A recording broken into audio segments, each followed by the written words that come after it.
ಕಾರ್ಯಕ್ಕೆ ದುರ್ಲಭವಿಲ್ಲವೋ ಕಾದ ಕಾರ್ಯಕ್ಕೆ ನುಡಿವೆ ನೀ ತಾಳು ನಾ ನುಡಿವೆ ನೀ ತಾಳು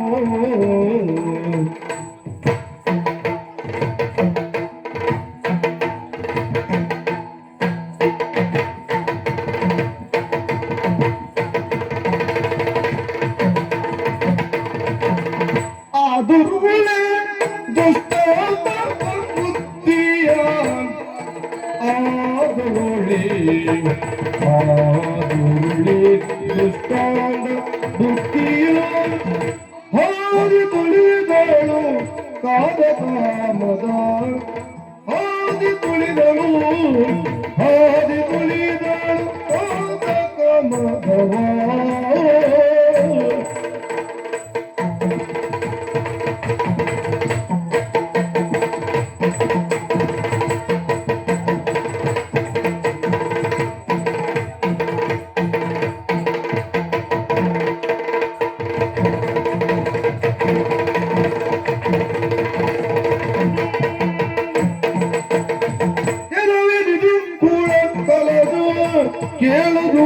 ಕೇಳುವುದಲ್ಲವಿಂದು ಕೇಳುವುದಲ್ಲವಿಂದು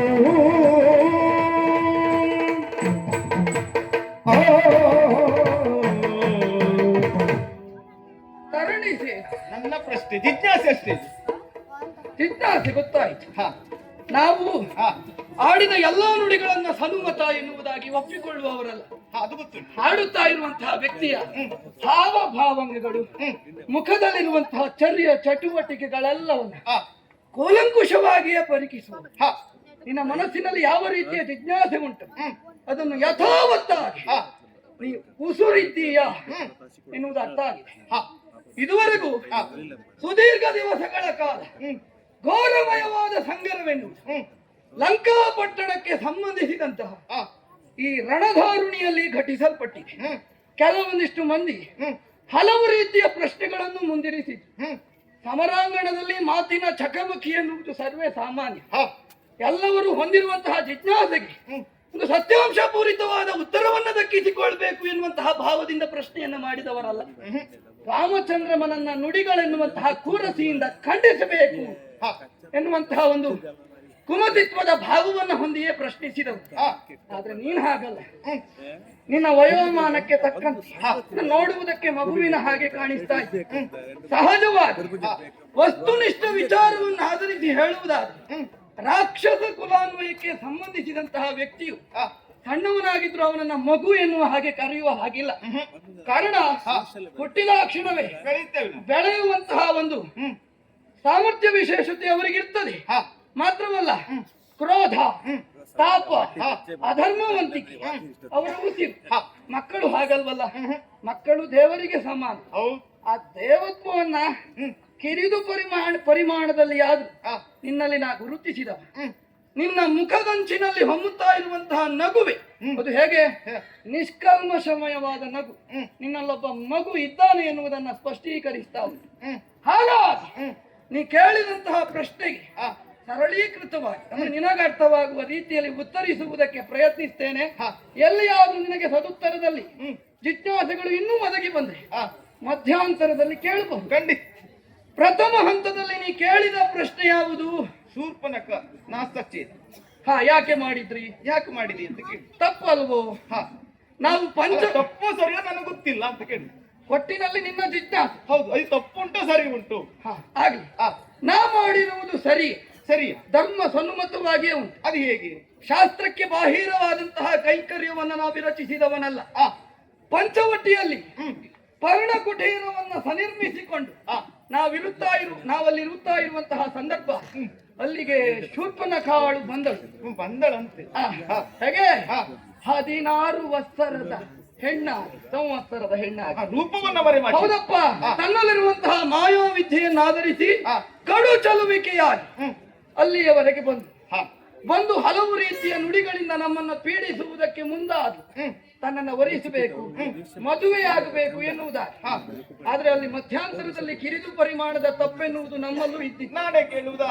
ಮಧ್ಯದಲ್ಲಿ ಕೇಳಬಹುದಂತ ಅವಕಾಶ ಕೇಳ್ಬಹುದು ಕೇಳ್ಬಹುದು. ನಿನ್ನನ್ನ ಮದುವೆ ಆಗಬೇಕೆಂದು ಬಯಸಿದ್ದು ಶೂರ್ಪನಖ. ಹೌದು ಅವಳ ಒಳಗೆ ಭಾವನೆ ಏನು ಎನ್ನುವುದನ್ನು ನೀನು ಅರ್ಥೈಸಿಕೊಟ್ಟೆ. ಹೌದು. ಒಂದು ಉತ್ತರ ಕೊಡಬಹುದಿತ್ತು, ಏನು? ನಾನು ಮದುವೆ ಆಗುದಿಲ್ಲ ಕೊಟ್ಟೆ ನೀನು. ಹ. ಅದನ್ನ ಬಿಟ್ಟು ನಿನ್ನ ತಮ್ಮ ಲಕ್ಷ್ಮಣನಲ್ಲಿ ಹೋಗಿ ಕೇಳು ಎನ್ನುವುದಾಗಿ ಹೇಳಿದೆಯಂತೆಲ್ಲ. ಹೌದು, ಇದು ತಪ್ಪಲ್ವ? ನಾ ಆಡಿದ್ದೇನಲ್ಲ, ಮಧ್ಯಂತರದಲ್ಲಿ ನನ್ನದ್ದು ಕಿರಿದು ಪರಿಮಾಣದ ಒಂದು ತಪ್ಪುಗಳುಂಟು. ಯಾಕೆ ದೊಡ್ಡ ಪರಿಮಾಣದಲ್ಲ, ನಾನೀಗ ಕರ್ಣನಾಸಿಕದ ಕುರಿತಾಗಿ ಆಡ್ತಾ ಇದ್ದೀನಿ. ಇದು ಯಾಕೆ ಮಾಡಿದೆ? ರಾಮಚಂದ್ರಮ ಯಾವಾಗಲೂ ಮಾಡಿರುವಂತಹ ತಪ್ಪನ್ನು ತಪ್ಪು ಎನ್ನುವುದಾಗಿ ಒಪ್ಪಿಕೊಳ್ಳುವವ. ನಾನು ಮಾನುಷಿಕನಲ್ವೋ? ಅಹಂ ಮಾನುಷಂ ಮನ್ಯೇ ದಶರಥಾತ್ಮಜ. ನನ್ನಲ್ಲೂ ಹಾಸ್ಯ ಉಂಟು, ಲಾಸ್ಯ ಉಂಟು, ಎಲ್ಲ ಉಂಟು, ವೀರತ್ವವೂ ಉಂಟು. ಕೆಲವೊಂದಿಷ್ಟು ಸಂದರ್ಭದಲ್ಲಿ ಶಾಂತಮಯವಾದಂತಹ ಸಮಾಧಿಸ್ಥ ಸ್ಥಿತಿಯನ್ನು ಏರಬಲ್ಲೆ. ನೀನೇ ಹೇಳ್ತೀಯಂತೆ. ನನ್ನ ಜೀವನದಲ್ಲಿ ಕಾಣಿಸಿಕೊಳ್ಳದೇ ಇರುವಂತಹ ಪ್ರಕರಣ ಶೃಂಗಾರ ಮಾತ್ರ. ಶೃಂಗಾರ ಕೊಂದಿಲ್ಲ ಅಲ್ಲ, ಇಲ್ಲ ಅಂತ ಇವರ ಜೊತೆ ಇದ್ದು ಕಾರಣ ನಾನು ಮಾನುಷಿಕ ಎನ್ನುವುದನ್ನು ಸ್ಪಷ್ಟೀಕರಿಸುವುದಕ್ಕಾಗಿ ಇಷ್ಟೆಲ್ಲ ಸುವಾಕುಗಳನ್ನ ನಾನು ಸೇರಿಸ್ತಾ ಇರುವಂತ. ನೀನು ದಶರಥ ಪುತ್ರ ಎನ್ನುವುದಾಗಿ ನೀನು ಹೇಳಿಕೊಳ್ಳು. ಪ್ರಥಮ ಹಂತದಲ್ಲಿ ಕುಚೋದ್ಯಕ್ಕಾಗಿ ಅವಳೊಂದಿಗೆ ಹಾಸ್ಯ ಮಾಡಿದ್ದು ಹೌದು. ಆದ್ರೆ ಹಾಸ್ಯವೇ ವಿಪರೀತಕ್ಕೆ ತಿರುಗಿ ಅವಳು ಪುರುಷಾತಿಕ್ರಮಣಕ್ಕೆ ಮುಂದಾದ. ಅಂದ್ರೆ ನನ್ನ ಕಣ್ಣ ಮುಂಭಾಗದಲ್ಲಿ ನನ್ನ ಸತಿಯನ್ನ ಖಂಡಿಸುವುದಕ್ಕೆ ಮುಂದಾದ.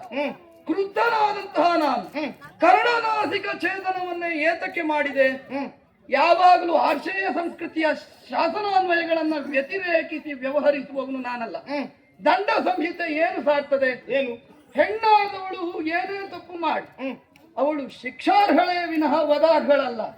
ಇವಳು ಮಾಡಿರುವಂತಹ ತಪ್ಪಿನ ಪರಿಮಾಣವನ್ನಾಧರಿಸಿ ಲಜ್ಜೆಯನ್ನು ದೂರೀಕರಿಸಿಕೊಂಡು ಮೂಗಿಲ್ಲದೆ ಇರುವಂತಹ ವ್ಯವಹಾರವನ್ನು ತೋರಗೊಟ್ಟ ಕಾರಣ ಒಂದು, ಕಿವಿಯಿದ್ದು ಕೇಳಿಸಿಕೊಳ್ಳದೆ ಇರುವಂತಹ ದುರ್ವಿಚಾರವನ್ನು ಪ್ರಕಟೀಕರಿಸಿದ ಕಾರಣ ಅವಳ ಕರ್ಣ ಹಾಗೂ ನಾಸಛೇದನವನ್ನು ನಾ ಮಾಡಿದ್ದೇನೆ. ತಪ್ಪೇನುಂಟು?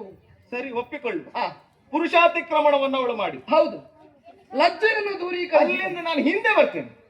ಹಿಂದೆ ಮೊದಲ ಪ್ರಕರಣಕ್ಕೆ ಬರ್ತೇನೆ. ಮೊದಲ ಪ್ರಕರಣ, ವಿಶ್ವಾಮಿತ್ರನ ಶಿಷ್ಯನಾಗಿರುವಂತ ನೀನು ಫಲಾತಿಬಲ ಎನ್ನುವಂತ ಶಸ್ತ್ರಾಸ್ತ್ರಗಳನ್ನ ಪಡೆದು ಬಾಲ್ಯಾವಸ್ಥೆಯಲ್ಲಿ ಮೊದಲು ರಾಮಬಾಣಕ್ಕೆ ಅತಿಯಾದದ್ದು ಯಾರು ಕೇಳಿದ್ರಿ? ತಾಟಕಿ ಎನ್ನುವಂತ ರಕ್ಕಸಿ. ತಾಟಕಿ. ಅಂದು ನೀನು ತಾಟಕಿ ಮಾಡಿದ ತಪ್ಪಿಗಾಗಿ ಅವಳಿಗೆ ಶಿಕ್ಷೆ ಕೊಟ್ಟಿ. ಅಲ್ಲಿ ಮಾರೀಚ ಎನ್ನುವ ಆತನೊಬ್ಬನಿದ್ದನಂತೆ. ಅವನು ತಪ್ಪಿಗಸ್ತನೆ. ಮಾರೀಚ ಸುಹಾಸು. ಆ ಮಾರೀಚನನ್ನ ನೀನೊಂದು ಬಾಣ ಪ್ರಯೋಗ ಮಾಡಿ ದಕ್ಷಿಣ ಸಮುದ್ರದ ಕಡೆ ಹಾಕಿದೆಯಂತೆ. ಅಂದು ಆ ರೀತಿ ಕಾರ್ಯ ಮಾಡಿದ ನೀನು ಶೂರ್ಪನಖಿಗೆ ಹಾಗೆ ಬಾಣ ಪ್ರಯೋಗ ಮಾಡಿ ದಕ್ಷಿಣ ಸಮುದ್ರಕ್ಕೆ ಹಾಕಬಹುದಿತ್ತು. ಅದನ್ನ ಬಿಟ್ಟು ಹೆಣ್ಣಿಗೆ ಮುಖ್ಯವಾಗಿ ಬೇಕಾಗಿರುವುದು ನಾಸಿಕ ಸೌಂದರ್ಯಕ್ಕೆ ಅದಿಲ್ಲ ಅಂತ ಅವಳು ಸತ್ತ ಹಾಗೆ ನೀನ್ ಏನ್ ಮಾಡಿ ತಪ್ಪಾಗ್ಲಿಲ್ಲ. ಈಗ ಅವನಿಗೆ ಆ ಶಿಕ್ಷೆ ಕೊಟ್ಟು ಇವಳಿಗೆ ಅದೇ ಶಿಕ್ಷೆ ಕೊಡ್ಬೇಕಿತ್ತಲ್ಲ. ನೀ ಪ್ರಸ್ತಾಪಿಸಿದಂತಹ ವಿಚಾರ ಸರಣಿಯಲ್ಲಿಯೇ ಎರಡು ಪ್ರಶ್ನೆಗಳು. ಮೊದಲನೆಯದ್ದು ತಾಟಕಿ ಸಂಹಾರ, ಮೊದಲ ಬಾಣಕ್ಕೆ ಹತ್ಯೆ ಅವಳಿಗೆ. ಆಮೇಲೆ ಮಾರೀಚ ಪ್ರಕರಣ. ಮಾರೀಚ ಪ್ರಕರಣ ಪ್ರಶ್ನೆಯ ಒಳಗೆ ಪ್ರಶ್ನಾ ಸಂಯೋಜನೆಯನ್ನ ನೀ ಮಾಡ್ತಾ ಇದ್ದ. ಬಾಲಕರೆಲ್ಲ ಹಾಗೆ ಬಿಟ್ಟು ತಾಟಕಿಯು ಹೆಣ್ಣಲ್ವೋ, ಘಾತಿಸಿತ್ತು ಸನುಮತವೋ? ಇದು ನಿನ್ನ ಪ್ರಶ್ನೆ. ನಿನಗೆ ಆ ಜಿಜ್ಞಾಸೆ ಬಂದಿತ್ತಾ? ಸ್ವಲ್ಪ ಆಲೋಚಿಸು. ತಾಟಕಿಯನ್ನ ಅಬಲ ಎನ್ನುವುದಾಗಿ ಮಾನಿಸಬಹುದು, ಆಗುದಿಲ್ವಾ? ಅವಳಲ್ಲಿರುವಂತಹ ಬಲ ವಿಶೇಷತೆಯ ಕುರಿತಾಗಿ ಒಮ್ಮೆ ನೀವು ವಿಮರ್ಶೆಯನ್ನ ನಡೆಸುವುದೇ ಆಗಿದ್ದಲ್ಲಿ ಹೆಚ್ಚು ಕಡಿಮೆ 10,000 ಆನೆಯ ಬಲ ವಿಶೇಷತೆಯನ್ನ ಹೊಂದಿದವಳಂತೆ. ಹೌದಾ? ಹೀಗಿರುವಾಗ ಅವಳೊಬ್ಬಳು ಅಬಲೆ ಎನ್ನುವುದಾಗಿ ಮಾನಿಸಬಹುದು ಸಬಲೆ ಅಲ್ವಾ? ಇಷ್ಟೆಲ್ಲ ಬಲ ವಿಶೇಷತೆಯನ್ನು ಹೊಂದಿ ಅವಳು ಮಾಡಿದ್ದೇನು? ಲೋಕ ಕಲ್ಯಾಣಾರ್ಥವಾಗಿ ಮಾಡುತ್ತಾ ಇರುವಂತಹ ಯಜ್ಞ ವಿರೋಧಿ ಕುಕರ್ಮವನ್ನೇ ವಿರಚಿಸುವುದಕ್ಕೆ ಮುಂದಾದ. ಕಂಡಲ್ಲಿ ಯಜ್ಞವನ್ನ ಭಂಗಿಸುವುದಕ್ಕೆ ತನ್ನನ್ನ ತಾ ತೊಡಗಿಸಿಕೊಂಡು ಆಕೆಯನ್ನ ತೋರುಗೊಡುತ್ತಾ ಬ್ರಹ್ಮರ್ಷಿ ವರೇಣ್ಯರಾದ ವಿಶ್ವಾಮಿತ್ರರು ಆಕೆಯನ್ನ ಘಾತಿಸಬಹುದು ಎನ್ನುವುದಾಗಿ ಹೇಳಿದ್ರು. ಪ್ರಥಮ ಹಂತದಲ್ಲಿ ನಾನು ಪ್ರಶ್ನಿಸಿದ್ದೆ, ಹೆಣ್ಣಲ್ವೋ?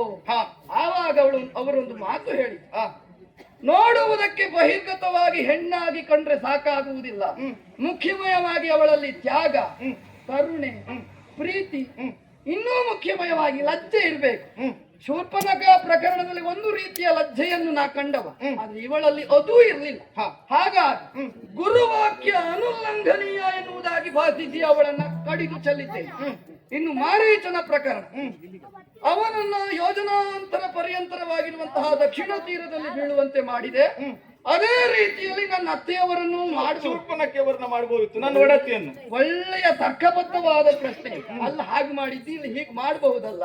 ಹಾಗೆ ಮಾಡಿದ್ರೆ ಸನುಮತವಾದೀತು. ಯಾಕಾಗುದಿಲ್ಲ?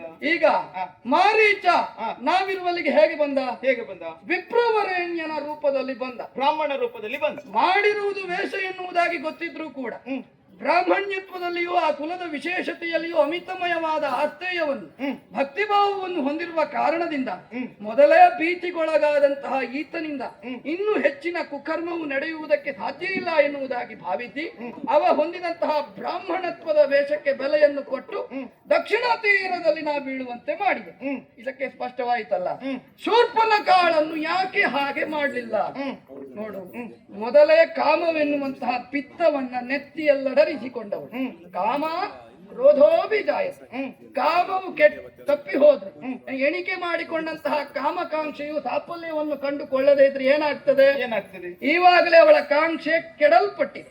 ಹೀಗಿರುವಾಗ ಅವಳನ್ನು ಯೋಜನಾಂತರ ಪರ್ಯಂತರವಾಗಿ ಹಾರಿಸಿದ್ದೆ ಆದ್ರೆ ಮುಂದೆಯೂ ಕೂಡ ಅದೇ ರೀತಿಯ ಒಂದು ಕಾಮಲೋಲುಪ್ತಿಯನ್ನ ಹೊಂದಿ ಇನ್ನಿತರ ಸಾತ್ವಿಕರಿಗೆ ತೊಂದರೆಯನ್ನ ಕೊಟ್ಟರೆ ಏನ್ ಮಾಡುವುದು? ಅದಕ್ಕೆ ಆಸ್ಪದವನ್ನ ನೀಡಬಾರದು ಎನ್ನುವಂತಹ ಉದ್ದೇಶದಿಂದ ನಾನೊಂದು ಸಣ್ಣದಾದ ಆಲೋಚನೆಯನ್ನು ಮಾಡಿದ್ದೆ. ಅವಳು ಮಂತ್ರವಿದ್ಯೆಯನ್ನು ಅರಿತವಳಲ್ವ? ಮಂತ್ರವಿದ್ಯೆಯನ್ನಾಧರಿಸಿಯೇ ವಿವಿಧ ರೂಪಾವಳಿಗಳನ್ನ ಪಡೆಯುವವಳಲ್ವ? ಸತ್ಯ. ಒಂದು ಸಹಜವಾದ ಸತ್ಯಾಂಶ ಯಾವುದು? ಲೋಕಾಂತರದಲ್ಲಿ ವಾಗ್ಮಯಗಳನ್ನ ಸರಿಯಾಗಿ ಅರಿತಿರುವಂತಹ ವ್ಯಕ್ತಿ ಪಂಡಿತೋತ್ತಮ ಯಾರೇ ಇರಲಿ, ಎಷ್ಟೇ ಸ್ಪಷ್ಟವಾಗಿ ಮಂತ್ರವನ್ನು ಉಚ್ಚರಿಸುವುದು ಬರುವವನಾಗಿರಲಿ, ಮುಖ್ಯಮಯವಾಗಿ ಅವನಿಗೆ 32 ಹಲ್ಲಿರಬೇಕು. ಮಾತ್ರವಲ್ಲ, ಅವನಿಗೆ ಮೂಗು ಸರಿ ಇರಬೇಕು. ಅನುಸ್ವಾರ ವಿಸರ್ಗ ಎಲ್ಲ ಸ್ಪಷ್ಟವಾಗಿ ಉಚ್ಚಾರ ಆಗ್ಬೇಕಾದ್ರೆ ಮೂಗಿರ್ಬೇಕು. ಹಾಗಾಗಿ ಮೂಗನ್ನ ಕತ್ತರಿಸಿದ್ದೆ. ಎಲ್ಲಿ ಮಾಯಮಾಟ ಮಾಡ್ತಾಳೆ ಅವಳು. ಈಗ ಸುಮ್ಮನೆ ಅಳುತ್ತಾ ಒಂದು ಮೂಲೆಯಲ್ಲಿರ್ಬೇಕು. ಸಮಷ್ಟಿ ಪ್ರಜ್ಞೆಯನ್ನ ಆಧರಿಸಿ ನಾ ಹೀಗೆ ಮಾಡಿ ಒಂದು ಅನ್ಯತ್ರ ಭಾವಿಸಬಾರದು. ಇಲ್ಲಪ್ಪ, ನಿನ್ನೆದ್ರ ಮಾಡುವುದೇ ಇಲ್ಲ. ಪ್ರಶ್ನೆಯನ್ನೇ ಕೇಳುವಂತಹ ವ್ಯಕ್ತಿ ಎಂದೆಂದಿಗೂ ಪ್ರಶ್ನಾತೀತನಾಗಲಾರ. ಅವನು ಪ್ರಶ್ನಾ ಸುಳಿಯಲ್ಲಿಯೇ ಸಿಲುಕಬೇಕು. ಹಾಗಾಗಿ ಕೇಳು. ನಿನ್ನನ್ನ ಸಿಕ್ಕಿ ಹಾಕಿಸ್ಬೇಕು ಅಂತ ಅಲ್ಲ ಈ ಪ್ರಶ್ನೆ. ಅಲ್ಲ, ಸಿಕ್ಕಿ ಹಾಕಿಕೊಂಡ್ರೆ ಅತಿಮಾನುಷ ಶಕ್ತಿ ಅಂತ ನಾನು ಒಪ್ಪಿಗೆ ಆದ್ರೆ ಇದು ನನ್ನ ಜಿಜ್ಞಾಸೆ. ಭಾವನೆ ಇರುವ ಕಾರಣಕ್ಕಾಗಿ ನಮ್ಮೂಲ ಓರ್ವ ನಿನ್ನ ಶರಣ ಶ್ರೇಷ್ಠ ಅಂತ ಮೊನ್ನೆ ಅಷ್ಟೇ ಸೇನಾ ಶಿಬಿರದಲ್ಲಿ ನಾ ಸುಮ್ಮನೆ ಕುಳಿತಿರುವಾಗ ಈ ಜಿಜ್ಞಾಸೆ ಎನ್ನುವುದು ನನ್ನ ಮಸ್ತಕಕ್ಕೆ ಬಂದಿತ್ತು. ಮೊನ್ನೆನೆ ಬಂದಿತ್ತ? ಇದು ಪಂಡಿತೋತ್ತಮರಲ್ಲಿ ಕೇಳುವುದಕ್ಕಿಂತ ಮುಂಚಿತವ ಒಬ್ಬ ಬಾಲಕನಲ್ಲಿ ಕೇಳಿದ್ರೆ ಎಂತಹ ಉತ್ತರ ಬಂದಿತ್ತು ಎನ್ನುವ ಕಾರಣವನ್ನಿರಿಸಿಕೊಂಡೆ ಮಕ್ಕಳು ತಮ್ಮ ಮನಸ್ಸಿಗೆ ಏನುಂಟು ಅದನ್ನೇ ಹೇಳ್ತಾರೆ. ದೇವರಲ್ವ?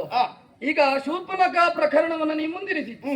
ಶೂರ್ಪನಖ ಪ್ರಕರಣದಲ್ಲಿ ರಾವಣ ನಿನಗೆ ಒಡೆಯ. ಹೌದು, ಉಪ್ಪನ್ನ ಕೊಟ್ಟವ. ಸಾಕು ತಂದೆ ಅಂತ ನಾ ಕೇಳಿ ತಿಳಿಯಲ್ಪಟ್ಟ. ಅನ್ನ ಕೊಟ್ಟವ ನನಗೆ ತಂದೆ. ರಾವಣಾಸುರ ಮಾಡಿತ್ತು ಸನುಮತ. ಅವಳಿಗೆ ವೈಧವ್ಯತ್ವ ಪ್ರಾಪ್ತವಾಗಿದೆಯಂತೆ. ವೈಧವ್ಯತ್ವವನ್ನ ಪ್ರಾಪ್ತೀಕರಿಸಿಕೊಂಡಂತಹ ಒಬ್ಬಾಕೆ ಮಾನಿನಿಯನ್ನ ಸ್ವೇಚ್ಛೆಯಿಂದ ವಿಹರಿಸುವುದಕ್ಕೆ ಬಿಡುವುದು ಸನುಮತವಾದದ್ದು? ಇದು ನನ್ನ ಪ್ರಶ್ನೆ. ಅದರಲ್ಲಿಯೂ ಲಂಕೆಯಲ್ಲಿ ರಾಷ್ಟ್ರಭಕ್ತಿಯು ಅಮಿತತೆಯಿಂದ ಕೂಡಿದೆ ಎನ್ನುವುದಾಗಿ ನಾ ಕೇಳಿ ತಿಳಿಯಲ್ಪಟ್ಟವ. ಒಂದು ರಾಷ್ಟ್ರದ ನಿಜವಾದ ಸಾಂಕೇತಿಕ ಸ್ವರೂಪ, ಸ್ವಾತಂತ್ರ್ಯದ ಪ್ರತಿಸ್ವರೂಪ ಯಾರು? ಆ ನಗರಿಗೆ ಸಂಬಂಧಿಸಿದಂತಹ ನಾರಿ. ಅಂತಹ ನಾರಿಯನ್ನ, ಅದರಲ್ಲಿಯೂ ವೈಧವ್ಯತ್ವವನ್ನ ಹೊಂದಿರುವಂತಹ ನಾರಿಯನ್ನು ತನ್ನ ಕಣ್ಣಂಚಿನಲ್ಲಿರಿಸಿಕೊಳ್ಳುವುದರ ಬದಲಾಗಿ ಸ್ವೇಚ್ಛೆಯಿಂದ ವಿಹರಿಸು ಎನ್ನುವುದಾಗಿ ಬಿಡ್ತಾ ಇದ್ದಾನಲ್ಲ, ಇದು ತಪ್ಪಲ್ವೋ? ಒಂದು ವ್ಯವಸ್ಥೆ ಮಾಡಿಯೇ ಬಿಡಬಹುದಾಗಿತ್ತಲ್ಲ. ವ್ಯವಸ್ಥೆ ಯಾಕೆ ಹೇಳಿದ್ದು? ಈಗ ಶಾಸ್ತ್ರಕೋವಿದನೆಂದೆನಿಸಿಕೊಂಡವ ರಾವಣಾಸುರ ಸಾಮವೇದಕ್ಕೆ ಭಾಷ್ಯವನ್ನ ಬರೆದವ. ವೇದಾಂಗಗಳ ಸಾರ ಸಂಗ್ರಹ ಎಂತಹದ್ದು ಎನ್ನುವುದು ಸ್ಫುಟವಾಗಿ ಆತನಿಗೆ ಗೊತ್ತುಂಟು. ಈಗ ವಿಧವೆಯಾದವಳಿಗೆ ಪುನರ್ವಿವಾಹವನ್ನ ಮಾಡಬಹುದು, ಇದು ವೈದಿಕ ಸಂಪ್ರದಾಯದಲ್ಲುಂಟು. ಹೀಗಿರುವಾಗ ಶೂರ್ಪನಖಳ ಮನೋಸ್ವಭಾವ ಎಂತಹದ್ದು, ಅವಳು ಯಾವ ರೀತಿಯಲ್ಲಿ ವ್ಯವಹಾರವನ್ನ ಮುಂದೆ ತೋರಗೊಡಬಲ್ಲಳು ಎನ್ನುವುದನ್ನು ಅರ್ಥವಿಸಿಕೊಂಡ್ರು ಕೂಡ ಅವಳಿಗೊಂದು ವೈವಾಹಿಕ ಬಂಧನವನ್ನೇರ್ಪಡಿಸದೆ ಸ್ವೇಚ್ಛಾ ವಿಹಾರಕ್ಕೆ ಬಿಟ್ಟಿದ್ದು ಸರಿಯೇ? ಪ್ರಶ್ನೆ ದೀರ್ಘ ಆಯ್ತು, ಅದು ಉತ್ತರ ಸರಳವಾಗಿ ನಾನು ಸರಳವಾಗಿ ಕೊಡ್ತೀನಿ. 2 ವಾಕ್ಯದಲ್ಲಿ 2 ವಾಕ್ಯ ಆಯ್ಕೆಗಳು ಬೇಕು. ಇಲ್ಲಪ್ಪ, ಬೇಡ. ಒಂದು ಹೇಳಿದೆಯಲ್ಲ, ಸ್ವತಂತ್ರವಾಗಿ ಬಿಟ್ಟಿದ್ದು ತಪ್ಪು, ನಿಮ್ಮ ನಗರಿಯಲ್ಲಿ ಇರಬೇಕು ಎನ್ನುವುದಾಗಿ. ನಮ್ಮ ನಗರಿಯಲ್ಲಿ ಇದ್ದದ್ದೇ ಹೌದಾದ್ರೆ ಅವಳ ಭಾವನೆ ನಿಮಗೆ ಗೊತ್ತಿಲ್ಲ. ಹೇಗೆ ಭಾವನೆ? ಅವಳು ಒಬ್ಬಂಟಿಗಳಾಗಿ ಕುಳಿತುಕೊಂಡ್ರೆ ಹುಚ್ಚಿಡಿತದೆ ಅವಳು. ಹೌದು, ಮಾತ್ರವಲ್ಲ, ಅಲ್ಲೇ ಇದ್ದದ್ದೇ ಹೌದಾದ್ರೆ ಅವಳು ಏನು ಮಾಡ್ತಾಳಂತ ಗೊತ್ತಿಲ್ಲ. ಅವಳು ಮತಿ ಕೆಡ್ತಾ ಬಂದಿತ್ತು. ಹಾಗಾಗಿ ಅವಳನ್ನ ಏಕಾಂತವಾಗಿ ಸ್ವಚ್ಛವಾಗಿ ತಿರುಗಾಟ ಮಾಡಿ ಬಾ, ಅವಾಗ ಮನಸ್ಸು ಹಗುರಾಗುದಿಲ್ವಾ? ಮಧ್ಯಂತರದಲ್ಲಿ ಒಂದು ಪ್ರಶ್ನೆ ಹಾ, ಉಂಟು. ಹೇಳು. ರಾವಣಾಸುರ ಯಾವಾಗಲೂ ಆಧ್ಯಾತ್ಮಿಕತೆಯನ್ನ ಮಾತ್ರ ನೆಚ್ಚಿಕೊಂಡವನಲ್ಲ, ಹಾ. ಒಳ್ಳೆಯ ತಂತ್ರಜ್ಞಾನ ಪ್ರಿಯ, ವೈಜ್ಞಾನಿಕ ಮನೋಪ್ರವೃತ್ತಿಯನ್ನ ಹೊಂದಿದವ. ಅವನಲ್ಲಿರುವಂತಹ ಉಪಕರಣಗಳನ್ನ ಕಂಡ್ರೆ ಗೊತ್ತಾಗ್ತದೆ. ಹೌದಪ್ಪ. ಹೀಗಿರುವಾಗ ತಂಗಿಗಿರುವಂತಹ ಒಂದು ಮನೋವ್ಯಾಧಿಗೆ ಸೂಕ್ತಮಯವಾದ ಚಿಕಿತ್ಸೆ ನೀಡಬಹುದಾ? ಅಯ್ಯೋ, ಈ ಪ್ರಕರಣ ಇಷ್ಟು ಎಳೆದು ಹೋಗುವುದಕ್ಕೆ ಕಾರಣವೇ ನಾವು ಅರ್ಥ ಮಾಡಿಕೊಳ್ಳುವುದರೊಳಗೆ, ಸರಿಪಡಿಸುವುದರೊಳಗೆ ಮಿತಿ ಅನ್ನೋದು ಮೀರಿ ಹೋಗಿದೆ. ಹಾಗಾಗಿ ಇನ್ನು ಮದುವೆ ವಿಚಾರ ಹೇಳಿದೆಯಲ್ಲ, ನಿನಗೆ ಗೊತ್ತೇ ಇಲ್ಲ. ನೀನು ನಾಸ್ತಾತ್ಯದ ಪ್ರಕರಣ ಮಾಡೋದಕ್ಕಿಂತ 2 ದಿನ ಮುಂಚೆ ನಾವು ನಿರ್ಧಾರ ಮಾಡಿದ್ದೇವೆ ಇವಳಿಗೊಂದು ಮದುವೆ ಮಾಡಿಸ್ಬೇಕು ಅಂತ. ಅಷ್ಟರೊಳಗೆ ಈ ಪ್ರಕರಣ ಆಗಿ ಒಟ್ಟಿನಲ್ಲಿ ಕಾಲದ ಲೆಕ್ಕಾಚಾರ ಎನ್ನುವುದು ತಪ್ಪಿ ಹೋಯಿತು. ನಿಮಗೂ ಅರ್ಥವಾಗ್ಲಿಲ್ಲ. ಲಂಕಾ ಪಟ್ಟಣದಲ್ಲಿ ಇಷ್ಟೊಂದು ಅರ್ಥಶಾಸ್ತ್ರದ ನಷ್ಟವಾಗಿದೆ. ನೀ ಅಂತಿಮವಾಗಿ ಹೇಳುವುದೇನು ಎಂದು ಕೇಳ್ತಾ ಇದ್ದೇನೆ. ನ್ಯಾಯಮೂರ್ತಿಯೇ ನೀನು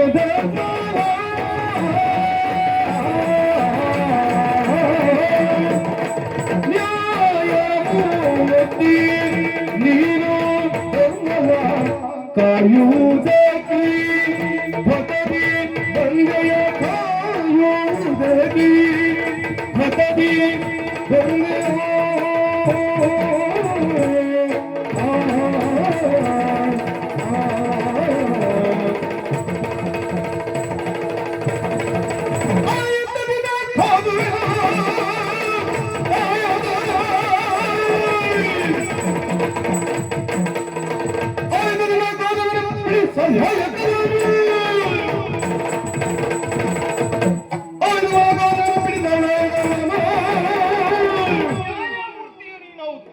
ನೀನು ಲೆಕ್ಕಾಚಾರ ಮಾಡಿ ಶಿಕ್ಷೆಯನ್ನು ಕೊಟ್ಟಿದ್ದೀಯ, ಸಂದೇಹವೇ ಇಲ್ಲ.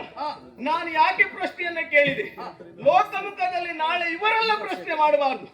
ರಾಮ ಹೀಗೆ ಮಾಡಿದ್ದಾನೆ ಯಾಕೆ ಎನ್ನುವುದು ನನಗಿಂತ ಮೊದಲು ಅವರಿಗೆ ಅರ್ಥ ಆಗಲಿ ಎನ್ನುವ ಕಾರಣಕ್ಕಾಗಿ ನಿನ್ನನ್ನು ಪ್ರಶ್ನೆ ಮಾಡಿ. ಒಟ್ಟಿನಲ್ಲಿ ನಡೆದ ಈ ಪ್ರಕರಣದಲ್ಲಿ ಜಿಜ್ಞಾಸಾ ಪರತೆಯನ್ನು ಹೊಂದಿರುವಂತಹ ಮಹಾಶಯರ ಸಾಂಕೇತಿಕ ಸ್ವರೂಪಿತನಾಗಿಯೇ ನೀ ಪ್ರಶ್ನೆ. ರಾಮನ ತತ್ವವೇನು, ರಾಮನ ವ್ಯಕ್ತಿತ್ವ ಏನು ಎನ್ನುವುದು ಪ್ರಪಂಚ ಮುಖಕ್ಕೆ ತಿಳಿಯಬೇಕು.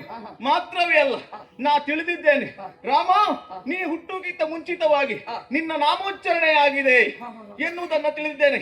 ಮಾತ್ರವಲ್ಲ, ಆ ಚಂದ್ರಶೇಖರ ತನ್ನ ಬಾಮೆಗೆ, ಆ ಸೋಮಶೇಖರ ತನ್ನ ಬಾಮೆಗೆ ಅರುಹಿದ ಮಂತ್ರ ರಾಮ ಮಂತ್ರವ ಜಪಿಸು ಎನ್ನುವುದಾಗಿ. ಸೋಮಶೇಖರನು ತನ್ನ ಸತಿಗೆ ಹೇಳಿದ ಮಂತ್ರ.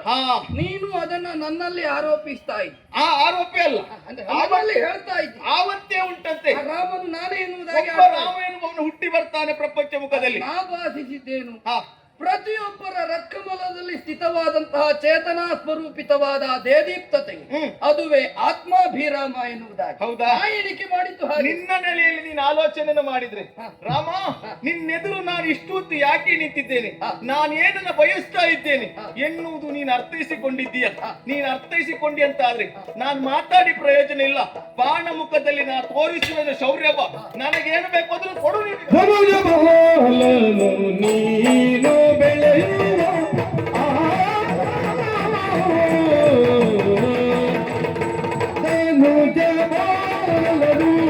ನೀನು ಬೆಳೆಯುವ ಕಾಲ ಸನ್ನಿಹುದೀಗ ಕ್ರಾಂತಿಯ ಸನ್ನಿಹುದೀಗ ಕ್ರಾಂತಿಯ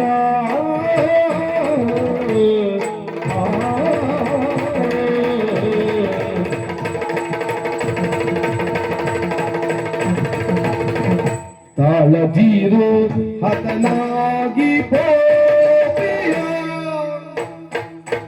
ತಾಳದೀರು ಹತನಾಗಿ ಹೋಗಿಯ ಪೇಳು ಜವದಿನಿ ಪೇಳು ಜವದಿ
ನಿನ್ನ ಬಾಣ ಪ್ರಯೋಗವನ್ನ ಮಾಡು.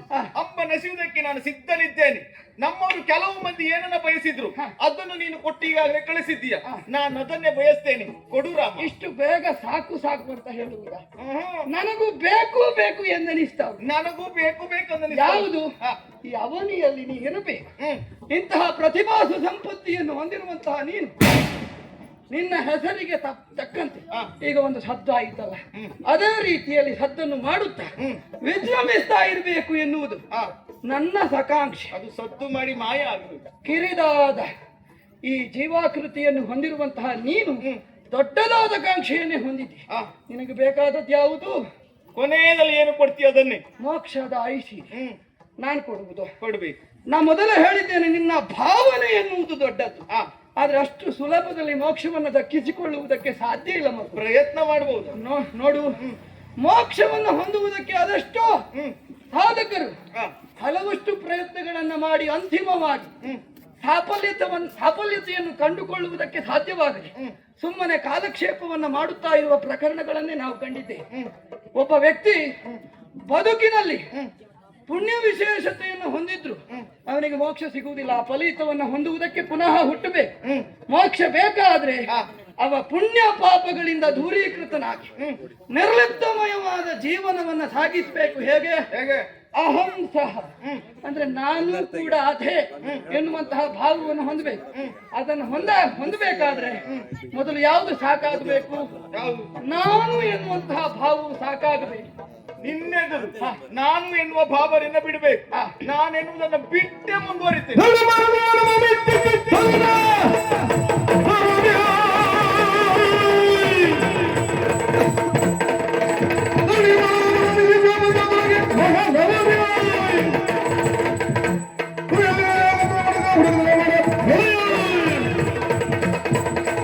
ಎಲ್ಲವನ್ನು ಬಿಟ್ಟು ಬಂದಿದ್ದೇನೆ. ಅದರಲ್ಲೂ ಅನ್ನದ ಋಣ ಉಂಟು, ಅದನ್ನ ತೀರಿಸಲೇಬೇಕು. ಮಾಡು ಯುದ್ಧ.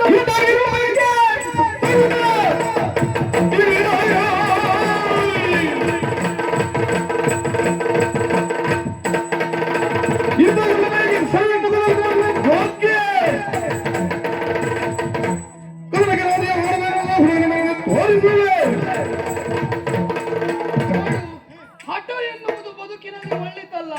ಒಳ್ಳೆಯ ಮಾತಿನಿಂದ ಹಿಂದೆ ಸರಿ, ಇಲ್ಲವಾದ ಪರಿಸ್ಥಿತಿ ಬಿಗಡಾಯಿಸ್ತದೆ. ಆಟ ಮಾಡಿದ್ರೆ ತಾಯಿ ಹಾಲು ಬಿಡಿಸುವುದಿಲ್ವಲ್ಲ.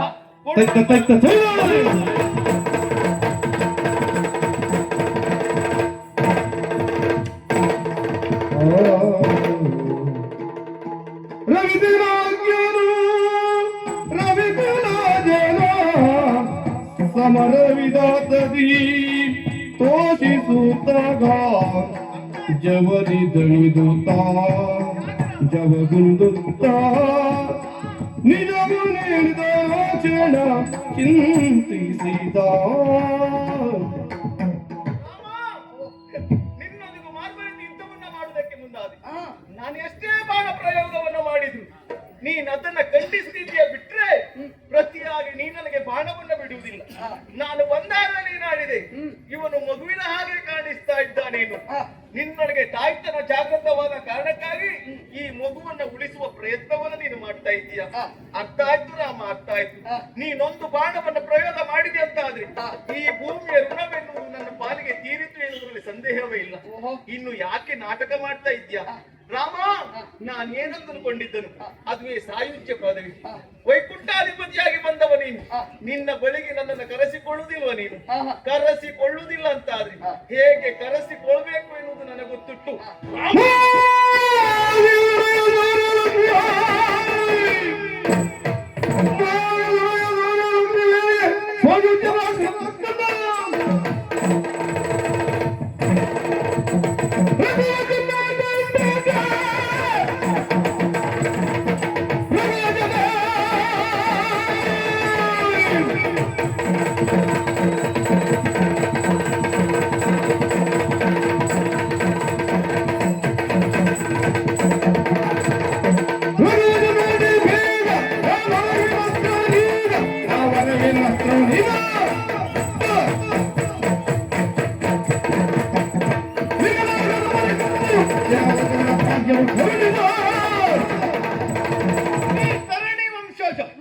ನಾ ತರಣಿ ಸೇನ ಆ ಸೂರ್ಯ ವಂಶದವನಾದಂತ ನಿನ್ನಲ್ಲಿ ನನ್ನ ತರಣಿ ನನ್ನ ಪ್ರಭೆ ಪ್ರಕಟ ಆಗಬೇಕು ಅಂತ ಆದ್ರೆ ಬೆಣ್ಣೆ ಕರಗಬೇಕಾ ಬಿಸಿ ಮುಟ್ಟಿಸ್ಬೇಕು. ನೀನು ಕೊಡುವುದಿಲ್ಲ ಅಂತ ಆದ್ರೆ ಬಲವಂತವಾಗಿ ಪಡಿತೇನೆ. ವಿಶೇಷವಾದ ಅಸ್ತ್ರ ಪ್ರಯೋಗ.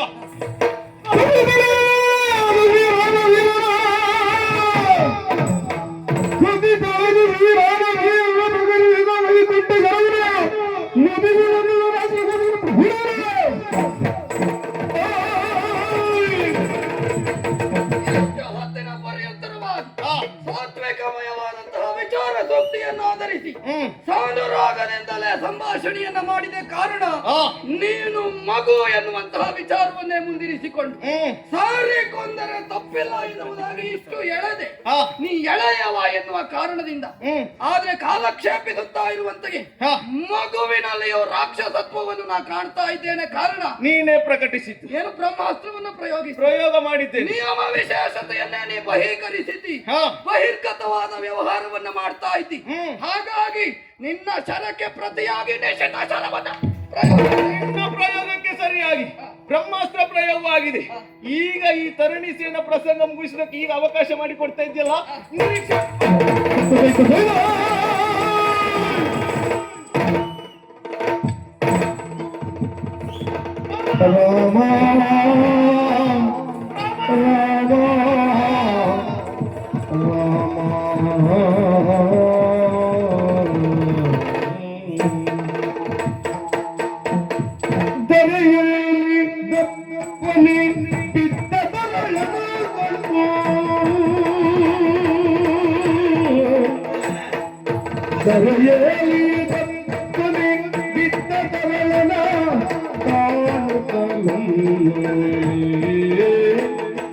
ಹರಿ ಶರಣನು ಪರೇದನ ಗುಟ್ಟು ಮುರಳಿದನು ಮುರಳಿದ ನತಿ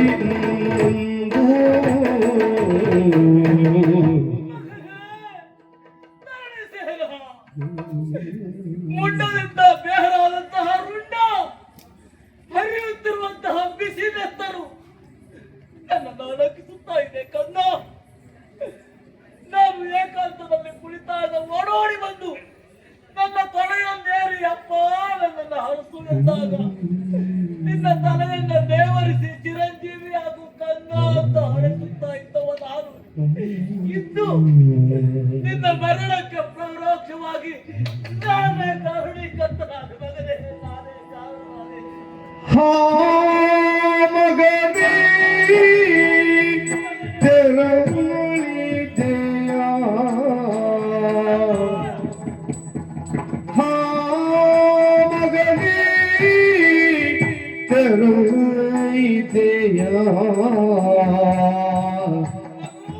त्यागद भाव के बलि तेरी गले त्यागद भाव के बलि तेरी गले नंदनु ದುಃಖವ ಬೇಗುದಿಯನ್ನು ಆ ಮಗನೇ ತೆರಳಿದೆಯ ಮಗನಾದಂತಹ ನಿನ್ನನ್ನೇ ಬಳಿ ತೆಗೆದುಕೊಂಡ ದುಷ್ಟನು ನಿನ್ನ ತಂದೆ ನೂರಾರು ಕಾಲ ಸುಖವಾಗಿ ಬಾಡಿ ಬದುಕಿ ಪ್ರಪಂಚದ ಬೆಳಕನ್ನೇ ಕಾಣಬೇಕಾದವ. ಅದಕ್ಕೆ ಅವಕಾಶ ಮಾಡಿಕೊಟ್ಟವನಲ್ಲ ನಿನ್ನ ಅಪ್ಪ. ನನ್ನದಾದಂತಹ ತ್ಯಾಗ ಮನೋಭಾವನೆ ನಿನ್ನನ್ನು ಬಲಿ ತೆಗೆದುಕೊಂಡಿದ್ದೆ ಕಥಾ, ಬಲಿ ತೆಗೆದುಕೊಂಡಿದ್ದೆ.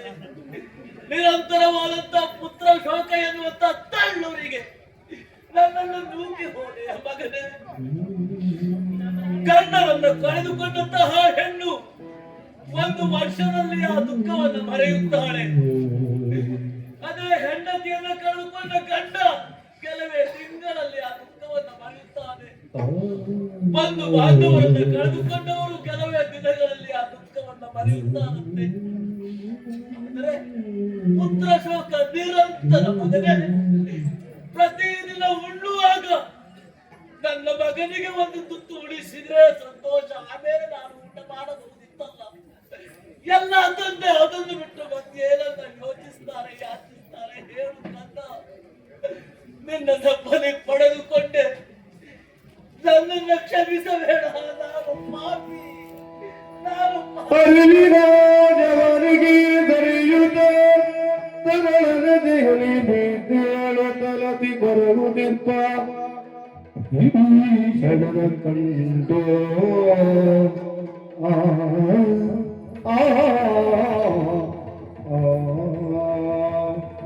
ಶರಣಗೆಂದನು ರಹುಜ ಚೇದರಿ ಪುರಣ ಪೈಯ ಬೇಡು ನಿಜವಾ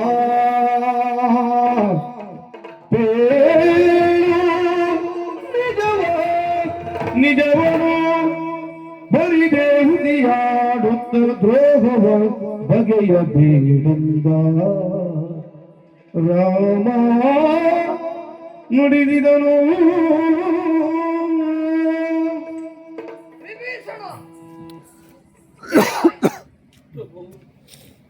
ಇದುವರೆಗೂ ಯುದ್ಧದ ಒಂದು ಹಂತವು ಮುಗಿದ ಕ್ಷಣವೇ ಜಯಸಿರಿಯನ್ನು ಹೊಂದಿದಂತಹ ನಾನು ನೀನಿರುವಲ್ಲಿಗೆ ಬಂದು ಧರ್ಮಾತ್ಮಿಗನಾದ ವಿಭೀಷಣನೇ ಎಂದಾಕ್ಷಣವೇ ಶ್ರೀರಾಮ ಜಯ ರಾಮ ಜಯ ಜಯ ರಾಮ ಎನ್ನುವುದಾಗಿ ಉಚ್ಚರಿಸುತ್ತಾ ಇದ್ದವನು ನೀನು. ನಾನು ಬಂದು ಹಲವಷ್ಟು ಸಮಯಗಳೇ ಗತಿಸಿ ಹೋಯಿತು, ಸ್ಪರ್ಶಿಸಿ ಅದಷ್ಟೋ ಗಳಿಗೆಗಳೇ ಕಳೆದು ಹೋಯಿತು. ವಿಭೀಷಣ ವಿಭೀಷಣ ಎನ್ನುವುದಾಗಿ ಗಟ್ಟಿಯಾಗಿ ಒಮ್ಮೆ ನಿನ್ನನ್ನ ಅತ್ತ ದೂಕಿದ ಆ ಕ್ಷಣವೇ ಹಾವನ್ನು ಸ್ಪರ್ಶಿಸಿದಂತಹ ಅಮಾಯಕನಂತೆ ಹೌಹಾರ್ತಾ ಇದೆಯಲ್ಲ. ನೆತ್ತದ ಮಡುವಿನಲ್ಲಿ ಕತ್ತರಿಸಿ ಬಿಟ್ಟಿರುವಂತಹ ಬಾಲಕನನ್ನ ಕಂಡು ಧಾರಾಪಾತವಾಗಿ ಕಂಬನಿಯನ್ನ ಸುರಿಸ್ತಾ ಇದ್ದೆ. ನಿನ್ನ ಕಣ್ಪನಿಯನ್ನ ಕಾಣುವುದು ನಾ ಹೊಸತಲ್ಲ. ಅನ್ನೊಂದು ಸಂದರ್ಭ ನೀ ಶರಣಾರ್ಥಿಯಾಗಿ ಶರದಿಯ ತಟಾಕಕ್ಕೆ ಬಂದಾಗ ಒಮ್ಮೆ ನೀ ಕಂಬನಿಯನ್ನ ಸುರಿಸಿದ್ದೆ. ಅದನ್ನ ಹೊರತುಪಡಿಸಿ ಕುಂಭಕರ್ಣನು ಮರಣಿಸಿದಾಗ ನಿನ್ನ ಕಣ್ಣಾಲಿಕೆಗಳು ಕಿರಿದು ಪರಿಮಾಣದಲ್ಲಿ ತೇವಗೊಂಡಿರುವುದನ್ನ ನಾ ಕಂಡವ. ಆದ್ರೆ ಇಷ್ಟು ಧಾರಾಪಾತವಾಗಿ ನೀ ಕಣ್ಪನಿಯನ್ನ ಸುರಿಸಿರುವುದನ್ನ ಇದುವರೆಗೂ ನಾ ಕಂಡವನಲ್ಲ. ಆ ಬಾಲಕನ ನೆತ್ತರನ್ನೆಲ್ಲ ಶರೀರಕ್ಕೆ ಹಚ್ಚಿಕೊಳ್ತಾ ಇದ್ದಿ, ಕಂಬನಿಯನ್ನ ಸುರಿಸ್ತಾ ಇದ್ದಿ. ನನ್ನ ಮಗ ಮಗ ಎನ್ನುವುದಾಗಿ ಅಡಿಗಡಿಗೂ ಆಡ್ತಾ ಇದ್ದಿ, ಬಿದ್ದು ಉರುಳಾಡ್ತಾ ಇದ್ದಿ. ಯಾವುದೋ ಒಂದು ಸತ್ಯಾಂಶವನ್ನು ನನ್ನಿಂದ ಮುಚ್ಚಿಡ್ತಾ ಇದ್ದೀಯಾ ಎನ್ನುವುದಾಗಿ ಸ್ಪಷ್ಟವಾಗ್ತಾ ಉಂಟು. ಹಾಗಾಗಿ ಕೇಳುವುದು, ಇನ್ನಾದರೂ ಸತ್ಯವನ್ನ ಹೇಳು. ಇನ್ನೂ ಸಟೆಯನ್ನಾಡಿ ನನ್ನ ಕೊರಳಂತನ್ನ ಕೊಯ್ಬೇಡ ವಿಭೀಷಣ. ಕೇಳು ಸೀತಾಪತಿಯ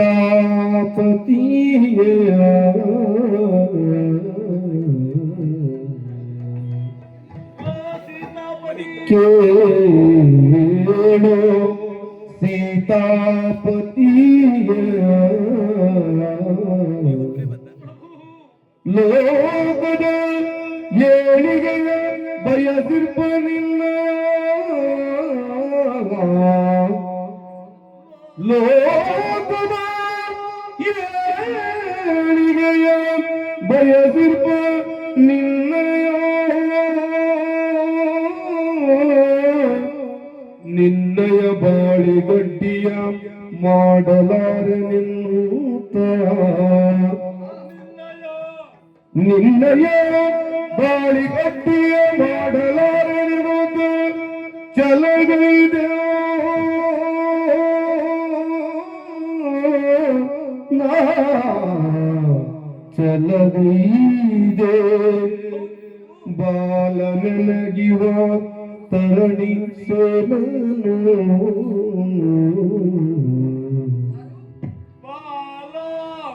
ಬಾಲ ನನಗಿವ ತರಣಿ ತೇರನು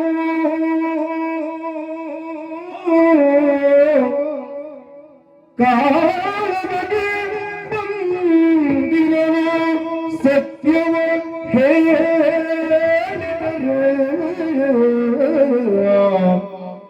ಕಾಲರಿಗೆ ಬಂದಿರಲು ಸತ್ಯವ ನಾ ಹೇಳಿದರೆ ನಿಜ ಕಾರ್ಯ ಸೋಲುವುದೆಂದು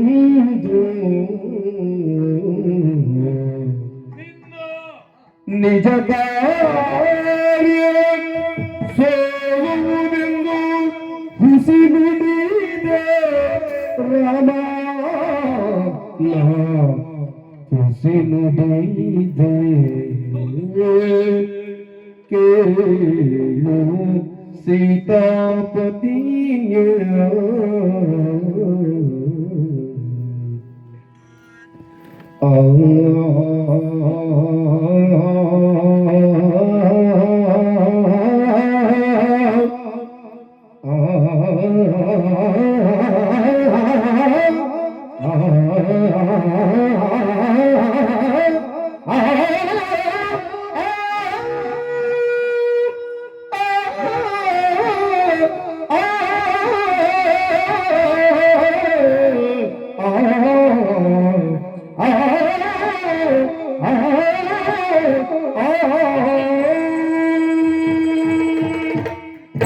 ಪ್ರಭು, ವಿಭೀಷಣ ಬಿದ್ದ ಬಾಲಕನ ಶರೀರದ ಮೇಲೆ ಧಾರಾಕಾರವಾಗಿ ಕಣ್ಮನೆಯನ್ನು ಸುರಿಸುತ್ತಾ ದುಃಖಿತನಾದಂತಹ ಸಂದರ್ಭದಲ್ಲಿ ಕೇಳುತ್ತಾ ಇದ್ದೀಯಲ್ಲ, ಹೇಳುವಾಗಲಿಗೂ ನಿನಗೂ ಏನು ಸಂಬಂಧ ಆಯಿತು? ಜಿಯ, ಯುದ್ಧಾರಂಭದಲ್ಲೇ ಅವನ ವಿಷಯವನ್ನು ಕೇಳಿದವರು ನೀನು. ಹೌದು, ನಾನು ಹಾರಿಕೆಯ ಒಂದು ಉತ್ತರವನ್ನ ಕೊಟ್ಟೆ. ಹಾರಿಕೆ ಸತ್ಯವನ್ನ ಮರೆಮಾಚಬೇಕಾಯಿತು ಪ್ರಭು. ನೀನು ಸತ್ಯವನ್ನ ಮರೆಮಾಚಿದೆ. ಧರೆಗಿಳಿದು ಬಂದ ಭಗವಂತ ನೀನು. ಹ, ಧರ್ಮದ ಪ್ರತಿಷ್ಠಾಪನೆಗಾಗಿ ವೈಕುಂಠದಿಂದ ಇಲ್ಲಿವರೆಗೆ ಬಂದವು. ನನಗೆ ದ್ವಂದ್ವಮಯವಾದಂತಹ ಸ್ಥಿತಿ ಬಂತು ದೇವ. ಸತ್ಯವನ್ನ ಹೇಳಲೆ ಧರ್ಮ ಸಾಯ್ತದೆ, ಧರ್ಮ ಸೋಲುತ್ತದೆ. ಸುಳ್ಳ ತಾಳದೆ ದೇವಾಂತರಗಳಾದಂತಹ ನಿನಗೆ ವಂಚಿಸಿದಂತಹ ಆ ಒಂದು ಪಾಪದ ಭೀತಿ ನನ್ನನ್ನು ಕಾಡ್ತಾ ಇದೆ. ಆದ್ದರಿಂದಲೇ ನಾನು ದ್ವಂದ್ವಮಯವಾದಂತಹ ಉತ್ತರವನ್ನು ಕೊಟ್ಟೆ. ದ್ವಂದ್ವಮಯ ಇವ ನನಗೆ ಸಾಕು, ಮಗ ಮಗ ಸಾಕು ಎಂಬ ಭಾವನೆ. ತಂದೆ ಮಕ್ಕಳ ಸಂಬಂಧ ಏನು ನಿನಗೆ ಚೆನ್ನಾಗಿ ಗೊತ್ತಿದೆಯಲ್ಲ ರಾಮ. 14 ವತ್ಸರಗಳ ಕಾಲ ವನವಾಸವನ್ನು ಅನುಭವಿಸಬೇಕು ಎಂದಾಕ್ಷಣ ನೀನು ಬಂದೆ. ಅಯೋಧ್ಯೆಯಿಂದ ಹೊರಟ ಸಂದರ್ಭದಲ್ಲಿ ನಿನ್ನನ್ನು ಕಾಣುವುದಕ್ಕೆ ಮನೆಯ ಬಾಗಿಲವರೆಗೆ ಆಳಿದ ಮುದಿ ತಂದೆ ದಶರಥ ಭೂಪತಿಗಳು ಓಡೋಡಿ ಬಂದರಂತೆ. ಮಗನೇ, ವನವಾಸಕ್ಕೆ ಹೋಗುವ ಪೂರ್ವದಲ್ಲಿ ಒಂದು ತುತ್ತು ಊಟ ಮಾಡಿ ಹೋಗು ಎಂದಾಕ್ಷಣ ಏನಂದ ದೇವ ನೀನು? ಮನವೆನ್ನುವುದು ಮರ್ಕಟವಿದ್ದಂತೆ. ಅಲ್ಲಿ ಕಾಣುತ್ತಿರುವಂತಹ ಪ್ರತಿಯೊಂದು ಅಗಳಿನಲ್ಲಿ ಭರತನ ಅಧಿಕಾರವಿದೆ, ಉಣ್ಣುವುದಕ್ಕೆ ಸಾಧ್ಯ ಇಲ್ಲ ಅಂತ ಹೊರಟು ಬಂದವನಂತೆ. ಅದರಲ್ಲಿಯೂ ಮನವೆನ್ನುವುದು ಮರ್ಕಟವಿದ್ದಂತೆ. ಕ್ಷಣಕಾಲ ಬೇಯಿಸಿದ್ರೂ ಬೇರೆ ಆಲೋಚನೆ ಬರಬಹುದು ಎನ್ನುವುದಾಗಿ ಸಾಗಿ ಬಂತು. ತಂದೆ ಆ ರೀತಿಯಾಗಿ ನಿನ್ನನ್ನು ಗೋಗರೆದು ಅಂಗಲಾಚಿದರೂ ನೀನು ಊಟ ಮಾಡದೆ ಹೋದೆ. ಆಮೇಲೆ ಆ ಸಂದರ್ಭದಲ್ಲಿ ಬಿದ್ದಂತಹ ದಶರಥ ಮತ್ತೆ ಮೇಲೆ ಏಳಲೇ ಇಲ್ಲ, ಮತ್ತೆ ಪ್ರಭು ಏಳಲೇ ಇಲ್ಲ. ಯಾಕಂದ್ರೆ ತಂದೆ ಮಕ್ಕಳ ಬಾಂಧವ್ಯ ಅಂದ್ರೆ ಹಾಗೆ ಪ್ರಭು, ಹಾಗೆ ಸತ್ತು ಹೆಣವಾಗಿ ಹೋದವ ಇವ ಯಾರು ಯಾರು ಅಂತ ಕೇಳ್ತಾ ಇದ್ದೀರಲ್ಲ, ಅವನು ನನ್ನ ಆತ್ಮ ಸಂಭವ. ಈ ಪಾಪಿಯ ಮಗ ಧರಣಿ ಸೇನ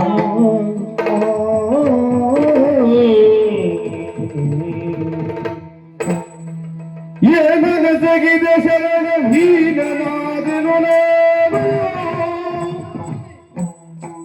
ಏನಗಸಗಿದ ಶರಣ ಹೀನನಾದೆನು ಹೀನನಾದೆನು ನಾನು, ನೀನೇಗೆ ಮುಸಿದ ಸರಿಯಾದೆ, ನೀನೇಗೆ ಮುಸಿದ ಸರಿಯಾದೆ, ಮಾನನಿಧಿ ವಂಚಿಸುತ್ತ ಹಾನಿಯನ್ನು ಗೈದೆ, ಮಾನನಿಧಿ ವಂಚಿಸುತ್ತ ಹಾನಿಯನ್ನು ಗೈದೆ, ಹಾನಿಯನ್ನು ಗೈದೆ, ಸಮ್ಮಾನವಾಗುದೆ ನಿನ್ನ ನನಗೆ.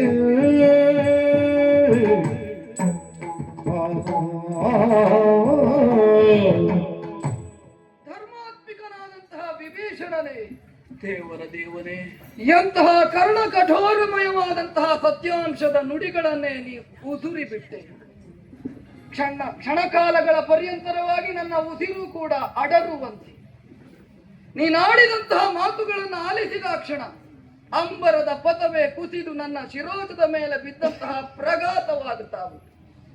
ಇಂದ್ರಿಯದಲ್ಲಿರುವಂತಹ ಪಟುತ್ವವೆಲ್ಲವೂ ಶಿಥಿಲೀಕೃತವಾದಂತಹ ಆಭಾಸತೆಯನ್ನುಂಟು ಮಾಡ್ತಾವೆ. ಇದುವರೆಗೂ ರಾಮತ್ವವನ್ನೇ ಮರೆತು ಕಳೆದು ಹೋಗಿ ನಿರ್ಲಿಪ್ತಮಯವಾದ ಭಾವವನ್ನು ಹೊಂದಿರುವುದು ಎರಡೇ ಪ್ರಕರಣದಲ್ಲಿ. ಯಾವಾಗ ಜಿಯ? ಮೊದಲನೆಯದ್ದು ನನ್ನ ತಂದೆ ಅಳಿದರು ಎನ್ನುವಂತಹ ವಿಚಾರ ಸೂಕ್ತಿಯನ್ನು ಆಲಿಸಿದ ಕ್ಷಣ. ಎರಡನೆಯದ್ದು ಸೀತೆಯ ಅಪಹರಣವಾದ ಸಂದರ್ಭದಲ್ಲಿ ಬಿದ್ದು ಉರುಳಾಡಿದೆ, ಕಂಬನಿಯನ್ನೂ ಸುರಿಸಿದೆ. ಆವಾಗ ಮಾತ್ರ ರಾಮಚಂದ್ರಮ ತನ್ನಲ್ಲಿರುವಂತಹ ಗಂಭೀರತ್ವವನ್ನು, ಅವನಲ್ಲಿರುವಂತಹ ಗುರು ಸುವಾಕ್ಯಗಳ ಪಠ್ಯಾನುಕ್ರಮವನ್ನ ಮರೆತು ವ್ಯವಹರಿಸಿದ.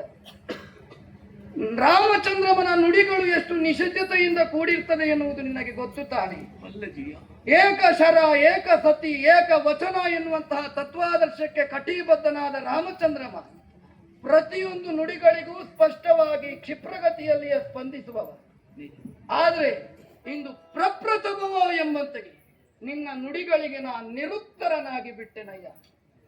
ನೀನು ಈ ರೀತಿಯಲ್ಲಿ ವಂಚಿಸ್ತೀಯಾ ಎನ್ನುವುದಾಗಿ ನಾನು ಕನಸು ಮನಸ್ಸಿನಲ್ಲಿಯೂ ಆಲೋಚಿಸಿ ಇರಲಿಲ್ಲ. ಒಂದಲ್ಲ ಎರಡೆರಡು ಬಾರಿ ಪ್ರಶ್ನಿಸಿದೆ ಆ ಬಾಲಕನಾರು ಎನ್ನುವುದಾಗಿ. ಗೋಡೆಯ ಮೇಲೆ ಅಡ್ಡಗೋಡೆಯ ಮೇಲೆ ದೀಪವನ್ನಿರಿಸಿದ ರೀತಿಯಲ್ಲಿ ದ್ವಂದ್ವತೆಯ ನುಡಿಗಳನ್ನಾಡಿ ನನ್ನನ್ನು ವಂಚಿಸಿ ಬಿಟ್ಟೆಯಲ್ಲ ವಿಭೀಷಣ. ಏನು ರಾಮಚಂದ್ರಮ ಕಟುಕನೆನ್ನುವುದಾಗಿ ಭಾವಿಸಿದ್ದೀಯೋ? ತನ್ನ ಸುಯೋಗ್ಯವಂತಿಕೆಯನ್ನು ಹೆಚ್ಚಿಸಿಕೊಳ್ಳುವುದಕ್ಕಾಗಿ, ತನ್ನತನವನ್ನು ಪ್ರತಿಷ್ಠಾಪಿಸುವುದಕ್ಕಾಗಿ, ಇಲ್ಲ ಎಲ್ಲವರನ್ನೂ ತನ್ನವರನ್ನಾಗಿಸುವುದಕ್ಕಾಗಿ ಮುಖಸ್ತುತಿಯೋ ಎಂಬಂತೆಗೆ ಹೊಗಳಿಕೆಯ ನುಡಿಗಳನ್ನಾಡುವವನು ಎನ್ನುವುದಾಗಿ ಭಾವಿಸಿದ್ದೀಯೋ? ಹೆಚ್ಚೆ ಹೆಚ್ಚೆಗೂ ನಿನ್ನನ್ನು ನಾ ಕರೆಯುತ್ತಾ ಇದ್ದಿದ್ದೇನನ್ನ ಮಮ ಶರಣ ಶ್ರೇಷ್ಠ ವಿಭೀಷಣ, ಮಮ ಶರಣ ಶ್ರೇಷ್ಠ ವಿಭೀಷಣ ಎನ್ನುವುದಾಗಿ. ಹೀಗಿರುವಾಗ ಮಮತೆಯ ಮಮತಾವತ್ವವನ್ನೇ ಕಡಿದೊಗೆಯುವಂತೆ ಎಂತಹ ವಂಚನೆಯನ್ನ ಮಾಡಿಬಿಟ್ಟೆ ವಿಭೀಷಣ. ಮಾತನಾಡುವಂತಹ ಭರದಲ್ಲಿ ಸೂಕ್ಷ್ಮವಾಗಿ ಒಂದು ನುಡಿಗಳನ್ನ ನೀ ಆಡಿಬಿಟ್ಟೆ. ಪ್ರಭು, ನೀ ಪ್ರಯೋಗಿಸಿದಂತಹ ಶರಾವಳಿಯನ್ನು ಇಂತಹದ್ದೊಂದು ಪ್ರಘಾತವನ್ನಿಕ್ಕಿ ಹೋಯಿತು. ಎಲ್ಲವೂ ದ್ವಂದ್ವಮಯವಾಗಿ ಹೋಯಿತು. ಮಧ್ಯಂತರದಲ್ಲಿ ನಾನು ಕಠಿಣಮಯವಾದ ಸ್ಥಿತಿಗತಿಗಳಿಗೆ ತಲುಪಿದೆ ಎನ್ನುವುದಾಗಿ, ಅದಕ್ಕಿಂತಲೂ ಘೋರಮಯವಾದ ಸ್ಥಿತಿಗತಿಗಳನ್ನು ನಾನು ತಲುಪಿಬಿಟ್ಟೆ. ಹೇಗೆ? ಅತ್ತ ಹೋಗಲು ಆಗದೆಗೆ, ಮುಂದಿನ ಸಮರ ಸಮೀಕರಣವನ್ನು ರೂಪಿಸಲು ಸಾಧ್ಯವಾಗದೆಗೆ, ನನ್ನತನವನ್ನೇ ನಾ ಮರೆತು ವ್ಯವಹರಿಸುವಂತಹ ಕಠಿಣೋಕ್ತಿಯನ್ನು ಒದಗಿಸಿ ಬಿಟ್ಟೆ ಅಲ್ಲ ವಿಭೀಷಣ. ಏನು ಮಾಡಿಬಿಟ್ಟೆ? ಕ್ಷಮಿಸು ನಮ್ಮನ್ನು ದೇವ. ನಾನು ಆಡಿದೆ, ಅಮೃತವನ್ನ ನುಡಿದೆ, ಸಾನ್ನಿಧ್ಯಕ್ಕೆ ಅಪಚಾರ ಮಾಡಿದೆ. ಕೊನೆಯ ಕಾಲದಲ್ಲಿ ನಾನು ಉಸಿರಬೇಕಾಯಿತು ಸಪ್ತಾಂಶವನ್ನ. ನಿನ್ನ ಸರಳು ನನ್ನ ಮಗನ ಕೊರಳನ್ನು ಹರಿದದ್ದಲ್ಲ, ವಿಭೀಷಣನ ಕರಳನ್ನೇ ಹರಿದದ್ದು ಎಂದು. ಆದರೆ ಲೋಕಮುಖಕ್ಕೆ ಎಂತಹ ಪಾತಕ್ಕೆ ನಾನಾಗಿ ಹೋದೆ. ಅಧಿಕಾರಕ್ಕಾಗಿ ಅಲ್ಲವೇ ತನ್ನ ಸಾಮ್ರಾಜ್ಯವನ್ನು, ಅಣ್ಣನನ್ನು, ಮಡದಿಯನ್ನು, ಮಕ್ಕಳನ್ನು ಬಿಟ್ಟು ಶ್ರೀರಾಮಚಂದ್ರನನ್ನು ಸೇರಿದ್ದು ಎಂದು ಕೆಲವು ವಿವೇಕಿಗಳು ಮಾತ್ರ ಅರ್ಥೈಸಿಕೊಳ್ಳುತ್ತಾರೆ ಧರ್ಮದ ಪಕ್ಷಪಾತಿ ಎಂದು. ಆದರೂ ಅಪವಾದವನ್ನ ಹೊತ್ತು ಮಗನನ್ನು ನಾನು ಬಲಿ ಪಡೆದುಕೊಂಡು ಇಂದ್ಯಾವ ಪುರುಷಾರ್ಥಕ್ಕಾಗಿ ಬದುಕಬೇಕು? ಓಜಿಯ ವಾ ಪ್ರಭು, ಸೃಷ್ಟಿಕರ್ತನಾದಂತ ಬ್ರಹ್ಮದೇವನಿಗೆ ನೀನು ತಂದೆಯಲ್ಲವೇ? ವಿಧಾತನ ಲಿಪಿಯನ್ನಪ್ಪಿದ್ದು ಬದಲಿಸುವ ಯೋಗ್ಯತೆ ನಿನಗಿದೆ ಪ್ರಭು. ನಿಮ್ಮ ಮಗನಿಗೆ ಆಜ್ಞೆ ಕೊಡಿ, ವಿಭೀಷಣನಿಗೆ ಕೊಟ್ಟಂತಹ ಅಮರತ್ವವನ್ನ ಹಿಂಪಡೆಯಿರಿ, ಚಿರಂಜೀವತ್ವವನ್ನ, ಆ ವರವನ್ನ ಹಿಂಪಡೆಯುವುದಕ್ಕೆ ಹೇಳಿ ನನಗೆ ಮರಣದ ದಾರಿಯನ್ನ ತೋರಿಸಿ ಪ್ರಭು. ವಿಭೀಷಣ ಹರಣ ತೋರೆಯುವುದೇಕೆ ಶಾಪವು ತರಳ ಮೋಕ್ಷವ ಪಡೆವನು ನರಕಲೋಕವ ಬಯಸಬೇಡಿ ಮರುಗದಿರು ಸುಖ ಕೊಡುವೆ ನೀನು ಮುಂದಕ್ಕೆ ನೋತ